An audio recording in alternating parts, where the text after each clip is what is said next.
If ever I had a feeling. Olá pessoal, tudo bem com vocês? Sejam bem-vindos a mais uma aula de História. Na aula de hoje nós vamos falar sobre a formação das monarquias nacionais. Na última aula a gente falou sobre Renascimento, né? um movimento, um período de transição muito importante para a historiografia, né? E simbolizando essa passagem da Idade Média para a Idade Moderna. Na aula de hoje, continuando nessa linha de raciocínio, nós vamos falar sobre a formação das monarquias nacionais, tá? Acompanhe aqui comigo a nossa apresentação para vocês entenderem aqui como se dá essa transição de fato, né, da Idade Média para a Idade Moderna. Lembrando que são vários processos, tá, meninos? Não é um evento em si que vai simbolizar essa passagem. Óbvio que na linha cronológica de tempo, né, da história, a gente delimita, a gente marca alguns acontecimentos para poder fazer essa virada de tempo, né, da Idade Média para a Idade Moderna, mas não significa que de um dia para o outro vai mudar as coisas, né? Então é um processo. Então é esse processo que nós estamos estudando, tá bom?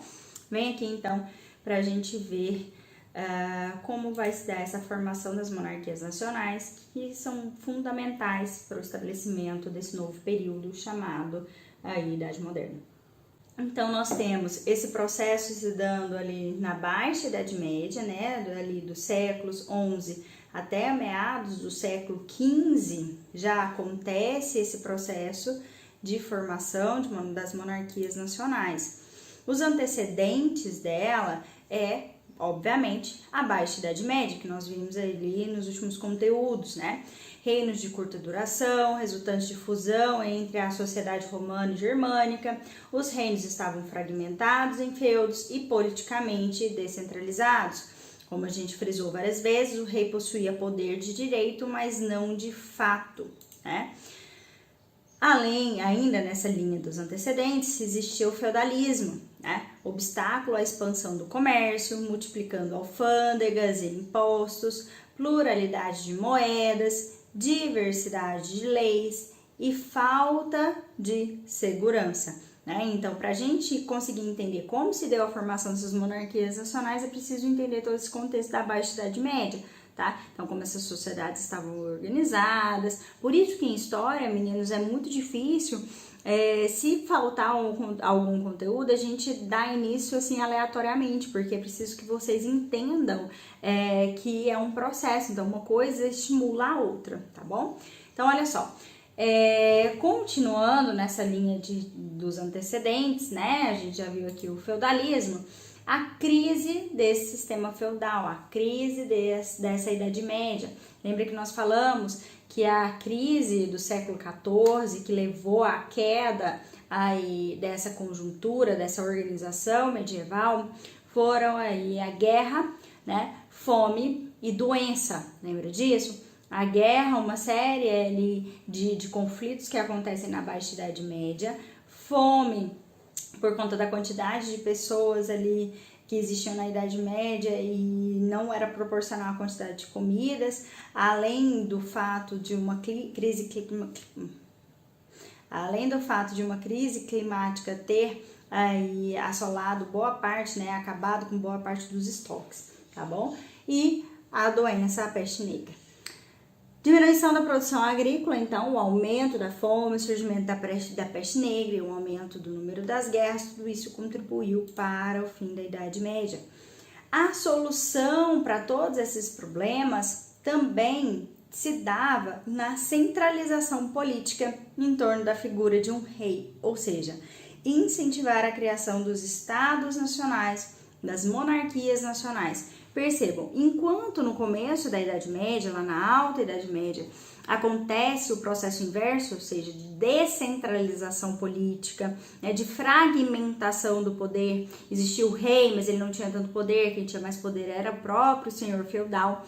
Aqui, com a crise desse século XIV, a solução encontrada, obviamente, né, paralela a uma série de outros fatores, era a centralização política. Ou seja, vamos centralizar novamente o poder nas mãos do rei, vamos criar estados nacionais, vamos criar países fortalecidos, com economias fortalecidas, para que a gente possa ter condições de se defender e de melhorar essa situação, esse caos econômico também que tinha se instalado com essa crise do século XIV, tá bom?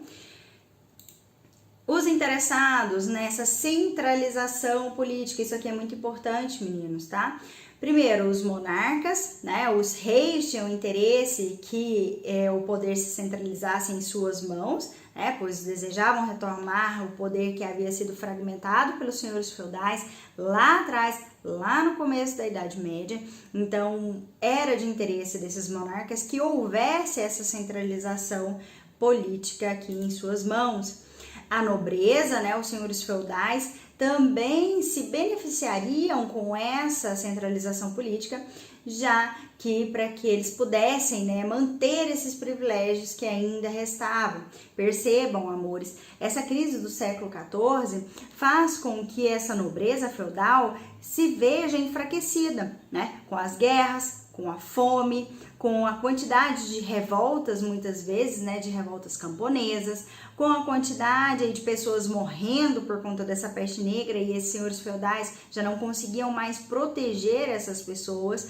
Então era interessante que eles apoiassem a centralização política nas mãos de uma única pessoa, para que eles ainda mantivessem, resguardassem ainda o pouco de poder que ainda restava nas mãos deles, tá bom? Que era muito, tá? Importante dizer isso, é pouco, mas era muito, entenderam? Porque ainda eram figuras importantes naquela sociedade, mas tinham deixado de ter tantos poderes por conta aí dessa fragilidade daquele período, tá? Então era importante para os monarcas, era importante ali para os nobres. Além disso, a burguesia, ou seja, esses comerciantes que vinham crescendo ali na Baixa Idade Média, também viam benefício, no final das contas, pela unificação das moedas, pelos pesos e medidas, né? Já que isso facilitaria as trocas comerciais. E essa unificação desses padrões de medidas viria com a unificação, com a formação dessas monarquias nacionais, tá? A partir do momento em que essas regiões se unem e se formam enquanto Estado, enquanto monarquia nacional, eles conseguiriam padronizar essas moedas. E isso, de certa forma, facilita a vida desses comerciantes, que não precisariam ficar trocando dinheiro, né? Ficar trocando ali, essa região usa tal moeda, aquela região usa outra. Essas trocas, né, de moedas faz com que o comerciante, no final das contas, perca muito dinheiro. Então, era interessante ter uma padronização, tá? Então, essa burguesia também vai apoiar essa centralização do poder. Olha só, então, já falamos coisas muito importantes aqui nessa aula, tá? Vimos todo o antecedente a essas monarquias nacionais, né? A formação dessas monarquias, que foi essa crise da Baixa Idade Média.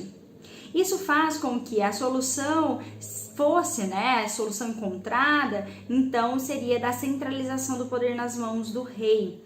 Tá? Era de interesse então do monarca que houvesse essa centralização do poder, porque assim ele retomaria o poder, o privilégio que ele havia perdido lá no começo, né, da Idade Média. Era interessante para a burguesia, para a nobreza, perdão, porque essa nobreza permaneceria, conseguiria ali usufruir ainda de alguns privilégios que ela tinha, apoiando esses monarcas, e é importante para a burguesia por conta. Então, meninos, é importante vocês terem em mente aí esses interessados. Bom, características das monarquias, o estabelecimento do absolutismo. Meninos, nós estamos vendo aqui se desenhando uma nova estrutura político-econômica no mundo da Europa, né? Ali no mundo da Europa Ocidental é ótimo, né? Nós estamos vendo, então, meninos, aqui se formando, se delineando, se construindo um novo tipo de governo, um novo tipo de estrutura econômica, um novo tipo de estrutura dessa sociedade, dessa economia da Europa Ocidental, tá? Que vai deixando aí de ter esse aspecto medieval aos poucos e vai se tornando moderna. Alguns historiadores dizem, por exemplo, um deles é o Jacques Le Goff, que essa Idade Média ela não acaba aqui, né? Ela não acaba com a crise do século XIV, enfim, ela, teoricamente, para o Jacques Le Goff, as características permanecem ainda muito impregnadas na sociedade até o século XVIII. Tanto é que do século XV, século XIV e XV até o século XVIII, o Jacques Le Goff chama de Idade Média prolongada, tá bom? Só aqui a título aí de curiosidade, de conhecimento para vocês. Então, essa formação dessa monarquia nacional vai delineando uma nova estrutura nessa sociedade que nós vamos chamar de antigo regime, tá? Esse antigo regime era formado por características políticas, características econômicas e características da sociedade.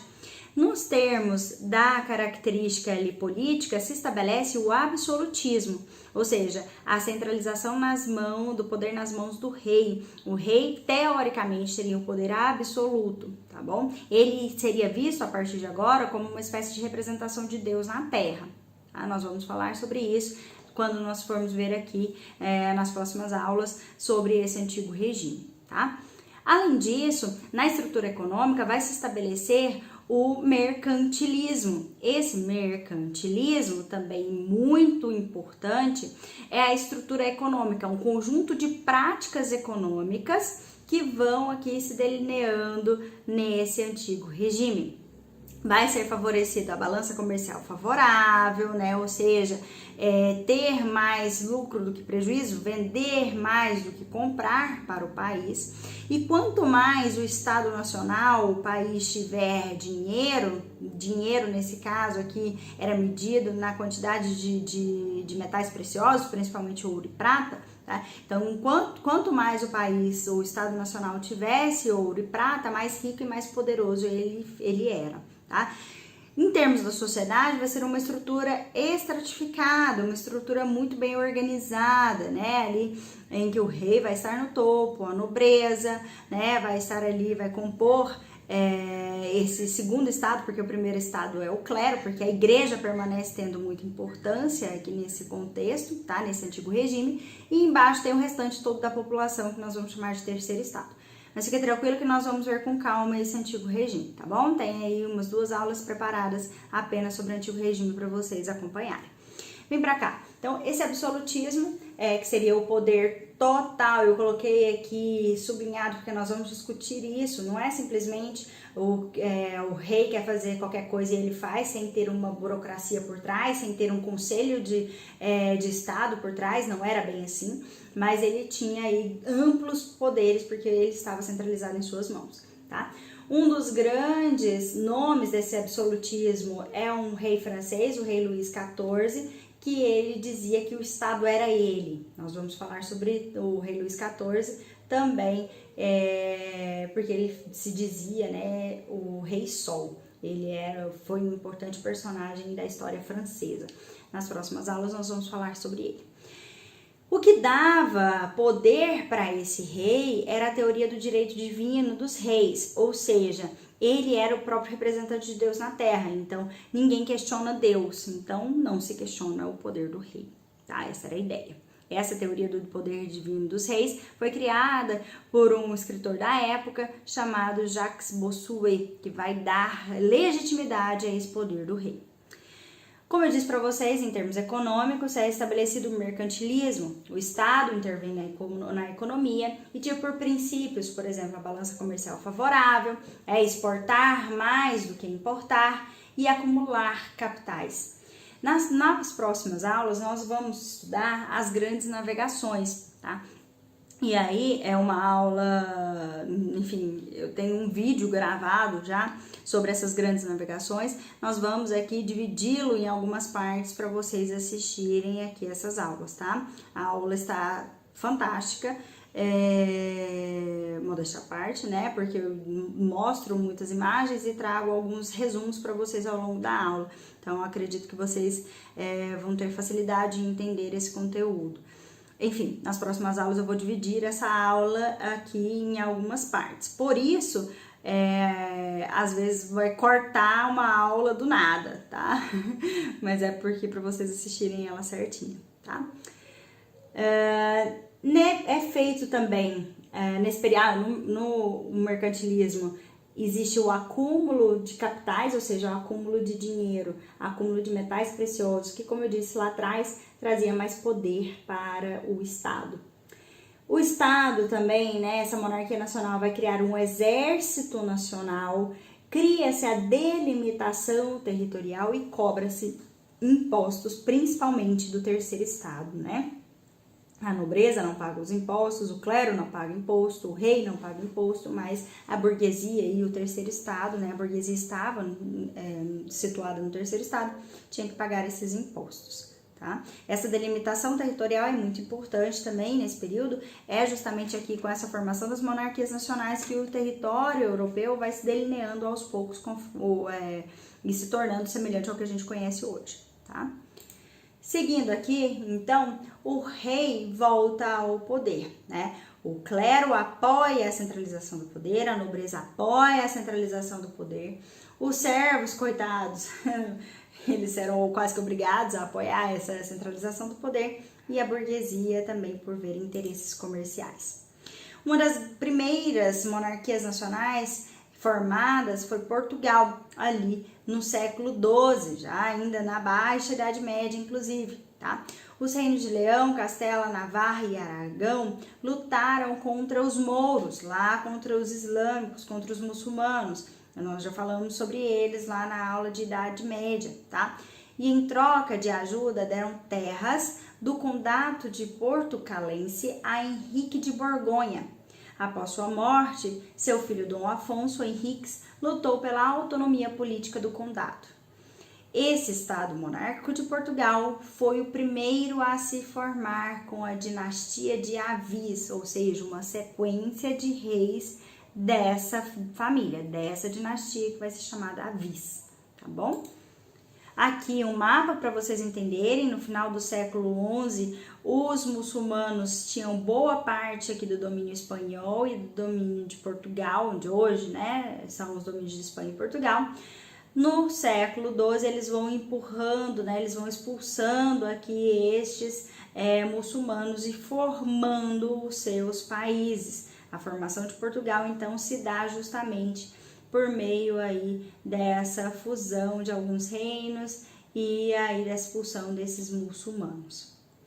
A Espanha vai se formar também lá no século XV, tá? Então, enquanto Portugal foi o primeiro, Espanha foi o segundo.